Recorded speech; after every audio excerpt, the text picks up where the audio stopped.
how dare you feel so low? You've just done this amazing thing. You've now got this amazing amount of money. Like, how dare you be sat here feeling sorry for yourself?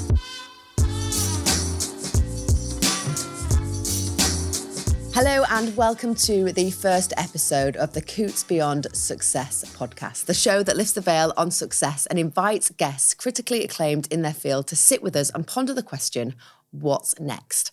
I'm your host, Laura Jackson, and with me, poised to ask our guests their next step questions, is our lovely resident Coutts expert, Kyle-Langley. And basically, you're going to make me successful, right? I'm going to try very hard, yes. Excellent. So let's get started. I'm so excited that you guys are joining us, and we really hope that you enjoy the show. Today's guest is one of the UK's most successful transformational tech leaders and the CEO of booming tech company Forterro. Just this year, he was voted Power List's most influential black man in Britain, beating Stormzy, Idris Elba and Marcus Rashford to the post. I mean, what an accolade. An ex-footballer, his journey began with aspirations of going professional, but fate had other plans for him. And after a rejection by Crystal Palace, he pivoted into the world of tech, where he's just signed a monumental €1 billion business deal. Wow. But what's next? Dean Forbes, everyone. Thank you. What an introduction. Thank you. And it also feels like quite a big question to ask you what's next. But I think before we ask you that, what were those feelings that you had when you signed a €1 billion business deal? Because not many people, if any, get to do that. Yeah. Well, thank you. I mean, I was quite fortunate, a couple of times before I was CEO of a few different companies and we built those companies up and successfully exited them. So I had a bit of experience in what it was like to run a company and then take it to that important moment of exit. This was in another ballpark, €1 billion. It has another digit, beyond what I'd done before. And just working on that and everything that went with it, the team that had worked hard on it and what it meant for my career and my family, it was just such an emotional time and great moment. How did you deal with those emotions, as you say, in that moment? Were you feeling happy? Were you feeling shocked? Did you feel you'd made it? It was strange because I had the experience of the rhythm of doing deals like that. So whenever you're doing a deal like that, there's a moment when the deal falls apart and when the party who's bidding for the company maybe, decides that they want to do something different or steps back. So some of the emotions in the deal, I had experience to manage and I was kind of used to them, and that really helped me just kind of stay calm throughout. But then on the personal side, this one exit was the equivalent to the combined value of the previous 3. So I was really wired around getting one done that was going to be of the same value as the previous 3, just as a personal, milestone. So I was quite emotional and nervous about that, and we had equity in the company, so we knew what it would mean for us as a family. So my emotions were more personal than actually getting the deal done. Did you ever just kind of stop and think about what had happened, or do you just keep going? And is there another goal, then another goal, then another goal? That's a complex. It's quite a complex, question. After my first exit as CEO, that was KDS in 2016. I really celebrated that exit. Like I really, went a bit crazy for a few months. I was out a lot. I was partying a lot. If it moved, I was buying it. If it looked nice, I wanted it. I had, at one point I had like 5 or 6 cars. I had friends borrowing cars and I forgot I owned them. Like it was really quite bad. So I had that experience. And that taught me how much I needed the discipline, rigor, structure of work. So I went back to work at Core HR. So that has taught me that in these moments of exits, not to sit and contemplate for too long because I can slip into that frame of mind. So that's one aspect. And the other is, I call it marathon runner syndrome, which is you work in these companies for a period of time. You're focused on building a high value business. At a moment, somebody sees that value and is interested in acquiring it. And then you kind of have this amazing high of the exit, and then you have this, tragic low because the thing you've been working towards for 3 years, 5 years, 7 years has just happened. And I've had moments sitting there saying to myself, so, why are we getting up again today? Like, what is the purpose? So at that moment, I knew it was coming. So I'd already started to think about what I was going to get up for, the next morning after the deal done. So yeah, as soon as the whiskey hangover wore off, I was right back at my desk, ready to go.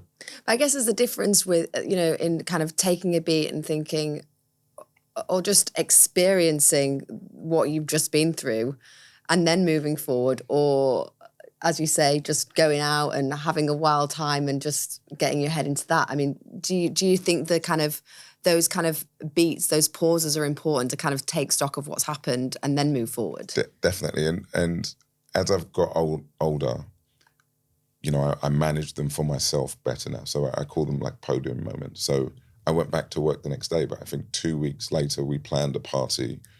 We called it our €1 billion party. It was for friends, family, work colleagues that had been with us, my wife and I, on the journey over the past kind of 15 years.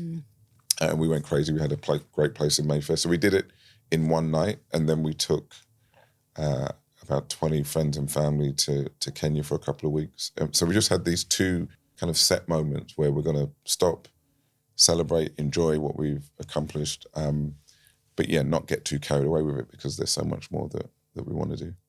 And so how did you pivot into tech then? Like, I know we're jumping to the very beginning. Like, how did all of this happen? It's a very, very simple story. So I was playing football, and when I was playing football, you'd finish training at maybe 2:00, and you'd go into the canteen, and there would be players, staff, and all manner of agents and financial advisors. And the access to borrowing for a 18-year-old aspiring footballer was just incredible.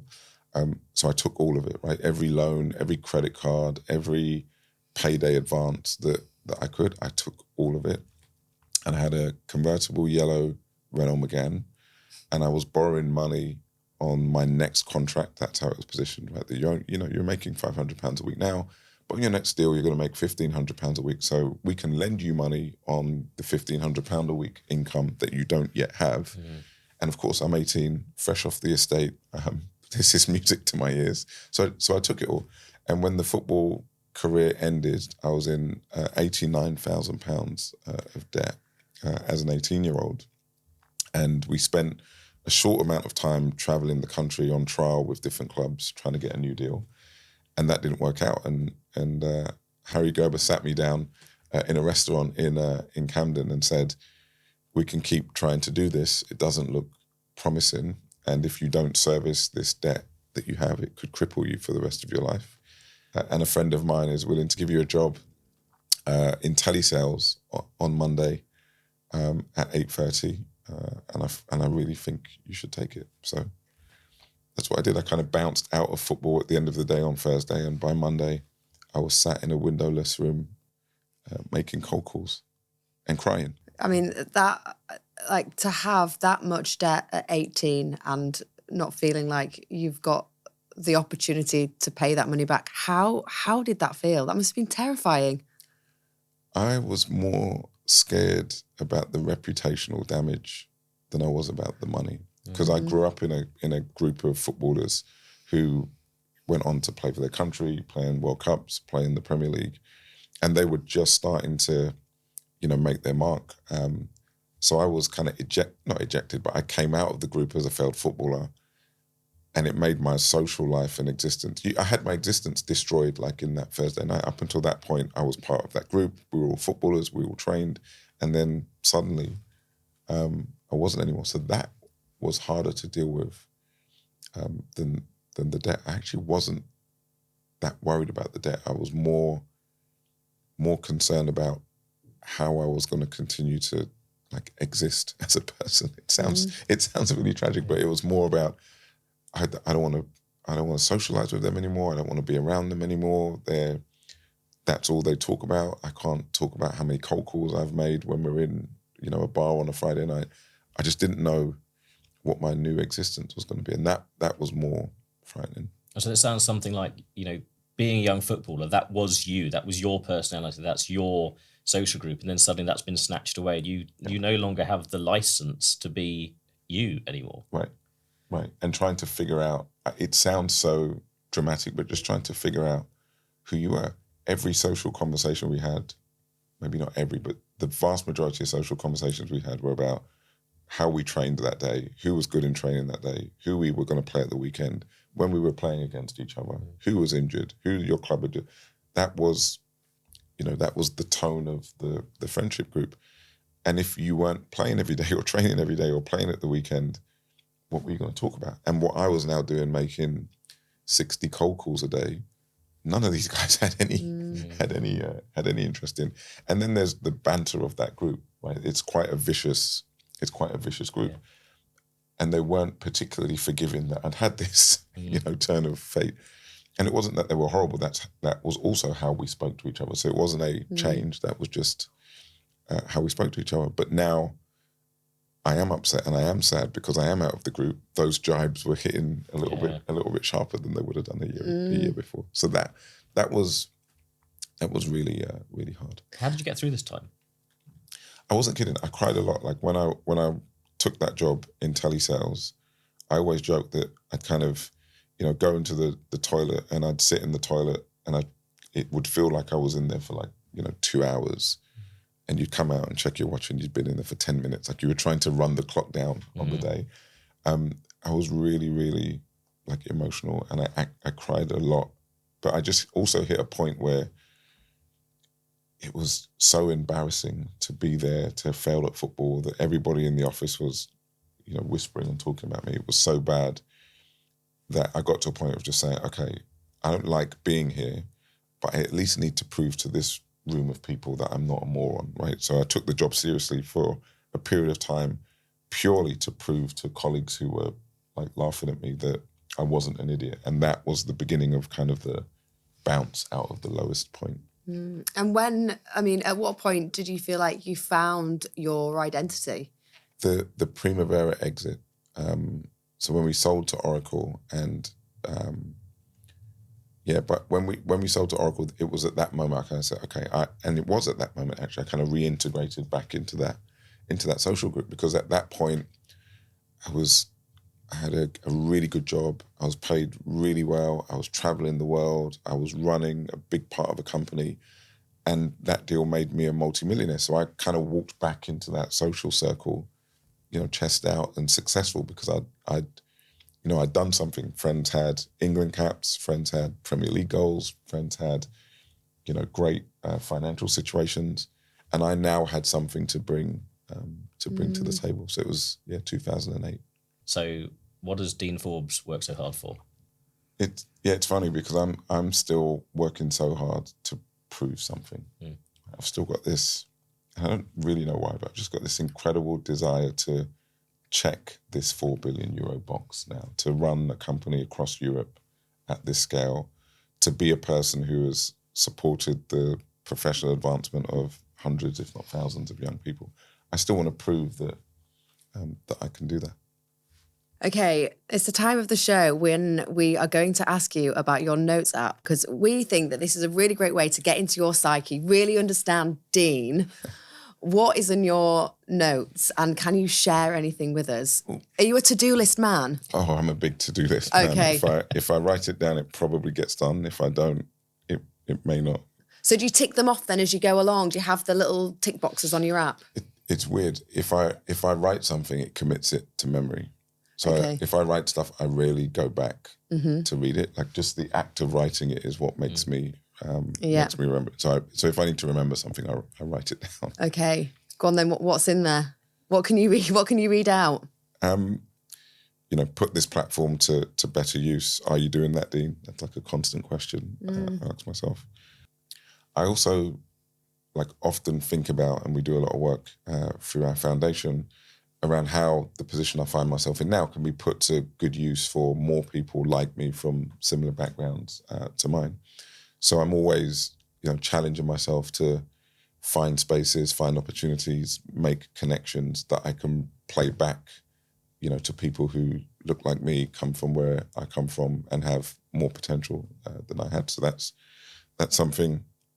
And then something else is to cure my addiction to work. I find so much energy. I don't use an alarm clock to get up. I'm completely engrossed in all elements of my work. But I know that's probably not a healthy, long-term strategy. So another note I have is to find ways to just gradually cure this obsession that I have. How's that going? Work. Terribly. It's going really badly. I'm always like, I reckon I can put that hour to good use, and that hour to good use, and that hour to good use, and then before you know it, it's, I'm sleeping 4 hours a night or less. Is that what you sleep every night? 6 hours is a long night's sleep for me. Yeah. And what time do you get up? 4 a.m. Whenever. You do not get up at 4 a.m. I get up I wake up at 4:05 most nights. Yeah. And then, sorry, I mean, this is not about your but that, wow. I mean, and so what do you start work as soon as you get up? What happens is, and this is part of the situation we need to cure, I'll go to bed at, 11:30, and I'll be in the middle of dealing with something. I'll send Greg an email about something we've got to talk about tomorrow morning. And I'll send that email, and I'll be thinking about the conversation that Greg and I are going to have at 8 a.m. And then I fall asleep at 4. And when I wake up at 4:05, my thought process is at the exact point it was when I went to sleep. It's just like my brain has stopped for a few moments. I jump out of sleep saying, and I can almost finish the sentence that I was in the middle of when I went to sleep. That's incredible. I don't know that it is incredible. I don't recommend it at Okay. all. I'm generally tired a lot of the time. Yeah. Because how are you going to wind down then when you do get to 4 billion, when you get there? It just feels like is enough, basically? Is it ever enough? I think that's part of the process for me for the next however many years, just to be, content and satisfied with what I've been fortunate enough to do so far, and the things that has given me, and the opportunities and the relationships that's given me, and to get rid of the need to pursue the next thing. I may still pursue the next thing, but at the moment, I need it. I need it to be motivated. I need it to be excited. I need it to be happy. So all I'm trying to do is not get rid of the desire to do it, but get rid of the need, the need to do it. Well, that leads us very nicely into asking the big question. What is next for you? What do you see as next steps, and how do you see yourself getting there? I'd like to buy an island. That's something that kind of surfaced recently. Of course. Sure. Which isn't as, it's a slightly crazy thing, but it isn't as insane as it sounds. So a lot of people who have done well buy holiday homes, and you can spend a good amount of money on a holiday home. And somebody sent me an island off the coast of Belize recently, which was £600,000 to buy. And then you'd spend probably what you'd spend on a holiday home putting infrastructure on that island. And I'm a big introvert. I like my own space. So the thought of vanishing to an island, self-contained, not having to see any other humans. I what about your family, Dean? We'll do timeshare.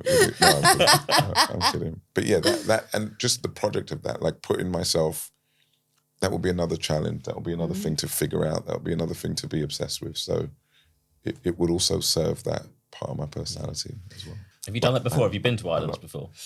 Yeah, it sounds a weird thing to say, but it kind of became a great way for me to holiday, because you find these great tiny island destinations, and they're very, accommodating. So a lot of the time when we go to places like that, we'd have them turn the Wi-Fi off for a period, which the kids didn't love, but it was a way for me to kind of detox from work. I'd leave my phone at home. I'd leave my laptop at home.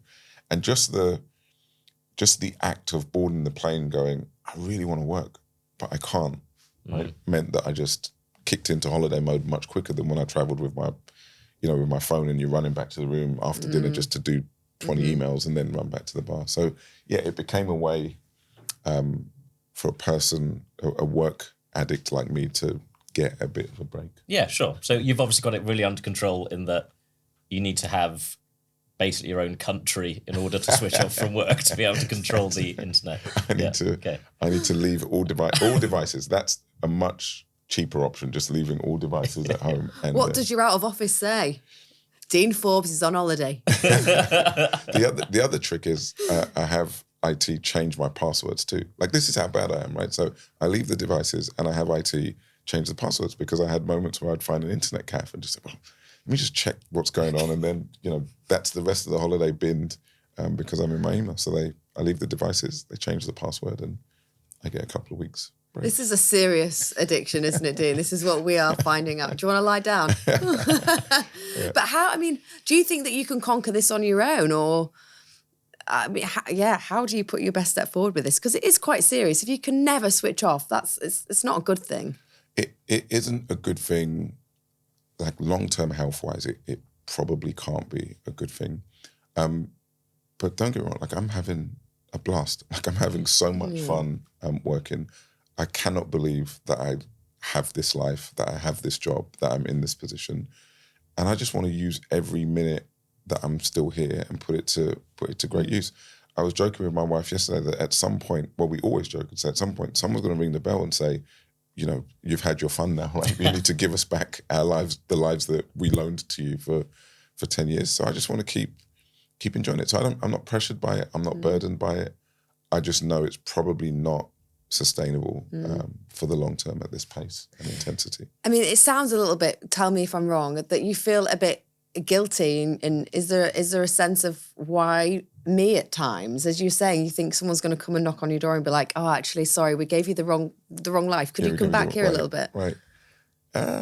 Not guilty, but it's, There's a little bit of survivor's guilt, which is one of the hardest things in my life to manage, right? So, our nearest and dearest family, our friends, the environment we all grew up in, of course, everybody hasn't had the luck and fortune that I've had.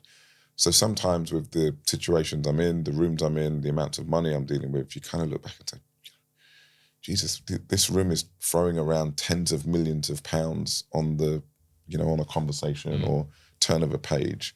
And I know and speak to people on a daily basis for whom tens of thousands of pounds is life-changing amounts of money. So there's always a little bit of that guilt. You sit down for dinner and you're spending thousands of pounds on wine. And I know people who are trying to have their boiler fixed or trying to get their car repaired to take their kids to school. So there's always a little bit of that guilt. At the other end of the scale is the fact that I've always been somebody happier giving. So even when I am, making good money and we're doing great deals and we're liquidating our equity positions, I play a lot of that back to friends and family and to the causes that I care about. So it's at any given moment, I'm somewhere on that spectrum of, oh my God, why are we spending £3,000 on wine? This is absolutely ridiculous. To, if I'm going to take this opportunity or run this company, I'm going to need £50 million more at the other end. I'm always at some point of conflict on that scale. What do you see as the legacy that you want to leave so far? I mean, legacy is such a big word for such big people. I'm thinking about my legacy in that sense.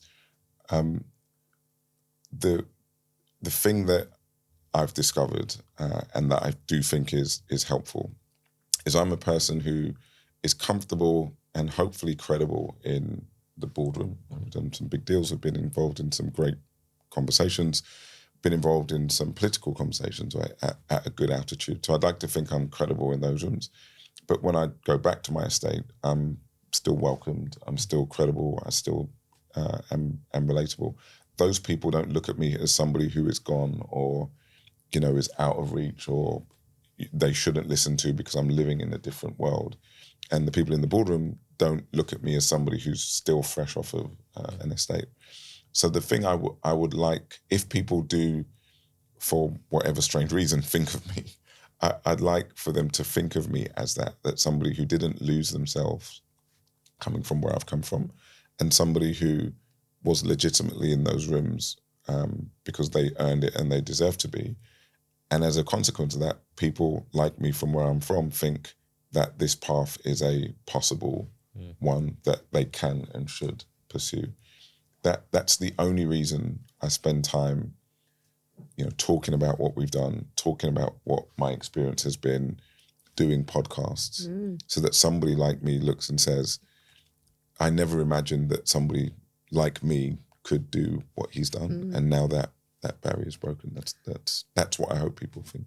What about your success has surprised you the most? That could be a good thing or a bad thing. Are there low moments with success? I think people associate success with happiness, don't they? But what has that success brought to you in your life? Yeah, it's a really, really good point. The two extremes, I would say, the kind of the rooms that I now find myself in, like I still am surprised and pinch myself a little bit. And these are people who somehow their gravitational pull has pulled me into their world and their lives. And I find that still fascinating and pretty cool, because then from that relationships are built. So that's pretty cool. The other thing that surprised me is the loneliness. Like it's quite a lonely existence sometimes, not for the sake of pity, but you grow up with people, you're losing sleep because there's €1 billion deal on the table. Like you're not sleeping for 6 weeks leading up to that, and you are wired and you're stressed and you really want to get that done. And then you ring your friend and you say, I'm really struggling at the moment because I just really want to get this €1 billion deal done. And they have no context to relate to that. They're kind of annoyed that you're bothering them with this nonsense, because how could that possibly be a problem? But for you, you have the weight of the world on your shoulders in this situation. But for them, it's not even an issue. So sometimes the loneliness that comes with it surprised me a lot.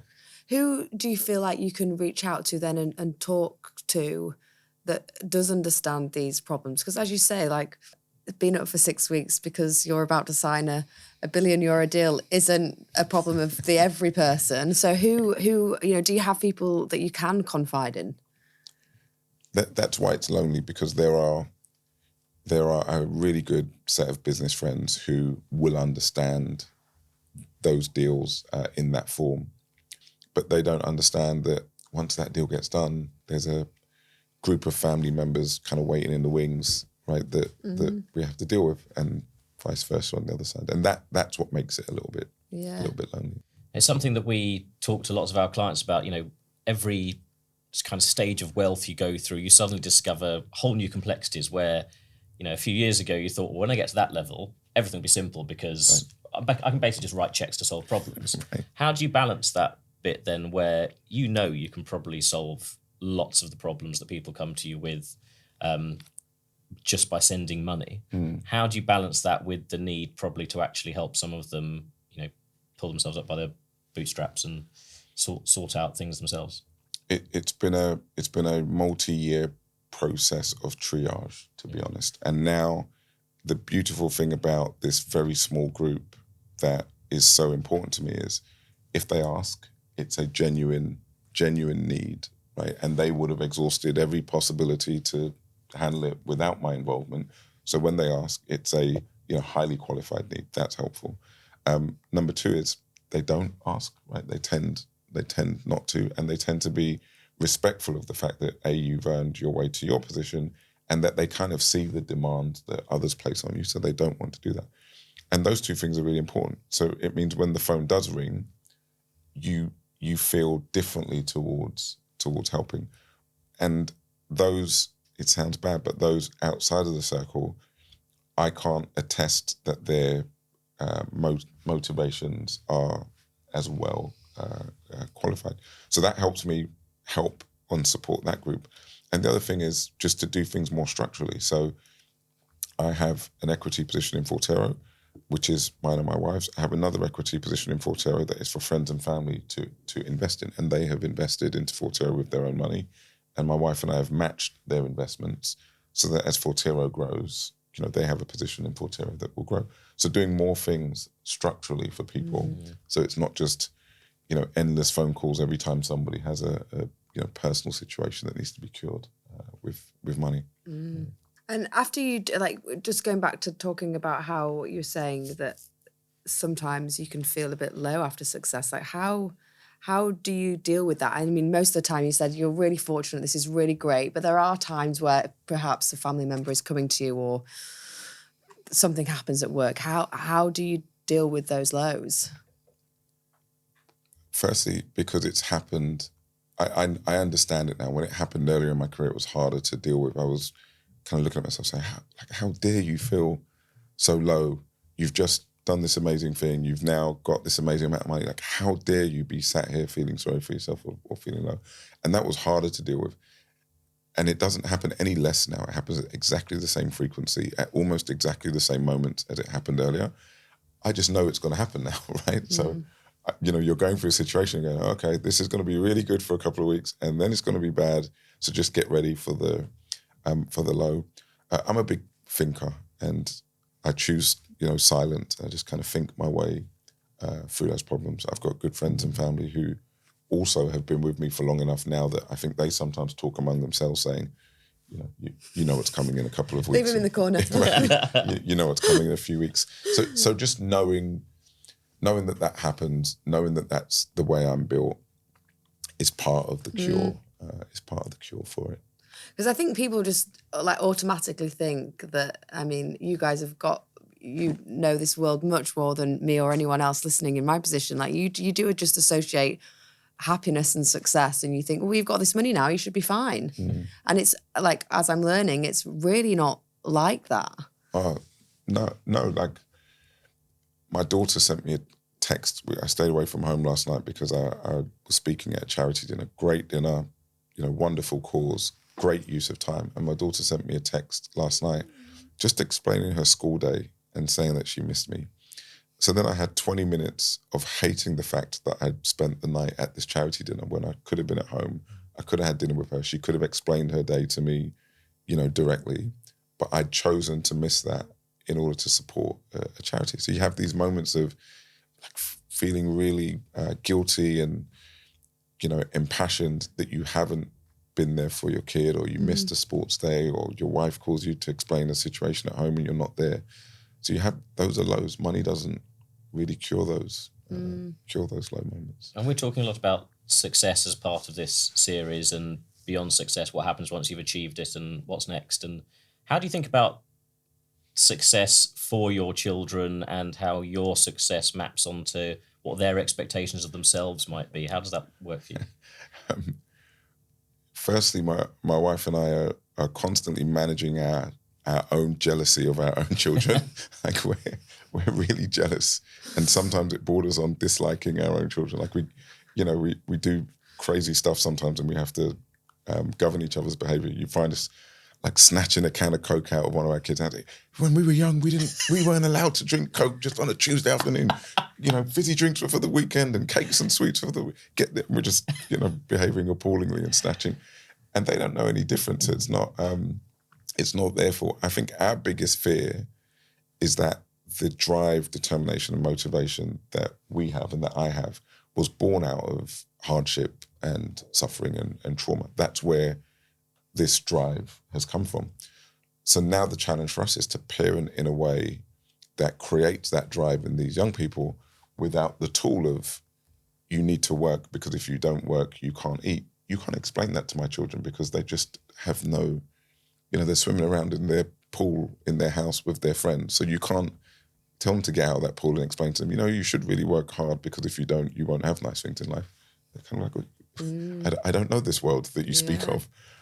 So it creates a challenge for us to have them understand the value of hard work, have them understand the value of money, have them be motivated without that as a tool. And it's very difficult. And where are you learning those tools from? I mean, we do a bit of it at work, and we've got ideas around how you introduce a 6-year-old to the value of money. Our tip is split their pocket money into thirds. A third they can spend because they see that money buys what you want, but once it's gone, it's gone.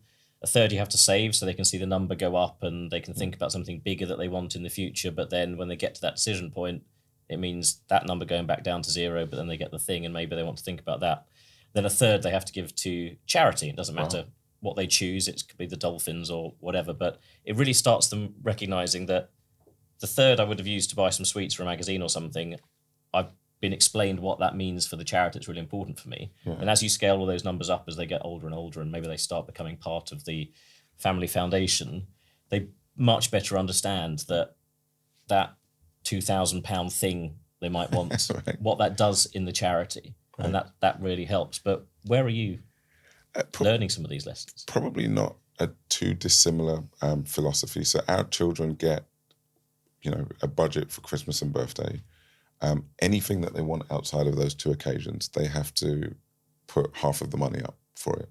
So they get pocket money, which they can save, or they can do additional work and chores around the house for money. And they can have pretty much whatever they want as long as they can come up with half of the money. So that has created a bit of, if I want something, I need to do something, and then I need to preserve the money that I got from doing that thing because I want to buy something else. So that we've been doing that with them since they were very young. I remember when they were like 4 and 5, and when they had tiny amounts of pocket money, we would say to them, "We want to go on holiday in the summer. Where would you like to go?" And they'd tell, "We want to go to Dubai," because they love Dubai. And we'd say, "Okay, well that means no biscuits and crisps, for 2 months, because we're all going to have to tighten our belts to get to Dubai." And they were really, really kind of engaged in this. And they had this. It was so cute that they thought, the £6 that we avoided spending was the difference between going to Dubai. But we've always had those kinds of philosophies in the house, which I think has helped. But my son now has gone into full-time football, so he's earning his own money. And it's been really interesting because if he spends any money to buy anything in the house, he considers it a loan in his head. So if he buys milk because he wants cereal, He wants you to put up 50% of it, presumably. Yes. he comes home, he says, I bought milk for £2. Who's going to give me two quid back? It's really... Oh my God. That must be really, really hard though, if all you've ever wanted, as a parent, is the best for your children, but you give them the best. And in your case, like, you can give them a lot, but then you're like, but I actually, what school do I send them to? Because I didn't go to a school like that. I wasn't educated like that. Then your friends, because you are educated in a certain way, will be different to the friends that you had. Yeah. I can imagine just the layers of complexity around this must be really, really hard. It's very complex, but different things help. As I mentioned, we manage their wants and desires, their economic wants and desires in the way that I just described. I think that's helpful. They still have family who don't have the lifestyle they have. So they stay at those family members' houses. They spend time with those family members. So they understand that their life isn't normal. And then they have friends who have a similar life to them. And those friends sometimes help because those friends' parents are buying them ponies or taking them to amazing places. So our kids ask us for those things and we're able to say, "No. Are you kidding? Like, what are you talking about? A horse? No, you're not having a horse." And they say, "Well, you can afford it." And we say, "Yeah, we can afford it. I can afford a horse. If I want a horse, I'll buy a horse for me. You're not getting it." So it lets you, educate them that just because the money is there doesn't mean you're going to get it. So those things are helpful. What do you wish for your kids when they grow up? Do you think they would see your success as an unachievable hurdle? Is there something else you want to see for them? I don't want them to be pressured by it. And there are moments where I can see, the pressure of that creeping in. My son did his GCSEs and all of his friends were asking, "Why are you doing that? You're not going to need to do GCSEs, right? Your dad's going to take care of you." So I see the pressure creeping into their lives. I don't want that for them. As long as they're honest and hardworking, I really couldn't care less, what they do. And as long as they understand, I will help start them in life, but I will not bankroll their life at all. Absolutely not. They go to a normal school. It's a conscious choice. Okay, we're nearing the end of the show. And we're going to ask you to share a goal. And Greg is going to talk to you about your goal. Hopefully he can help you with this goal. It depends how wacky it is, but we'll try. Yeah. Do you have anything that you want to share with us? Well, I really have 2 main goals. Scaling Forterro to 4 billion and beyond is important to me because that will just put a check in the box around scale and I'll be able to sleep at night knowing that, that I did it. And that's super, super, super important to me. And I do want to get moving on this island. Right? It's just a semi-insane passion project that will give me somewhere to chill out and relax and really call my own. So I'd really love to get moving on that too. Well, drawing on my boundless knowledge of Caribbean real estate, I actually think they're linked, because everything that we've learned from thousands of people that have sold businesses or led businesses through big exits, you've got to find the purpose in life afterwards, because so many people, they feel an amplified version of your marathon runner's syndrome, where afterwards it's never. So many people think selling business, getting money is about winning life, everything's solved. You already know that that's not true when it comes to money, but they just feel so deflated and so empty. And if you're the kind of person that's running at a million miles an hour, whose brain goes into like cryosleep for 4 hours and turns back on at the same place it started, then it's so hard to then stop and try and build a new life. But building a new island is probably quite a good way to start building a new life. And I don't know if you ever played a computer game called SimCity, but I'm sure there's something around, building your sewage system first before you start building the beaches and everything. But I think that's the perfect route to throw yourself into a massive mega project that also brings contentment. That feels to me like the right path. Thank you so much. It's been so interesting and really great to meet you. Thank you so much for your time. We know that you're a very busy man. Thank you for having me. It's been great. Thank you. Thank you so much for listening and watching. Don't forget to press the follow and subscribe button so you don't miss out on our next Beyond Success guest. Bye.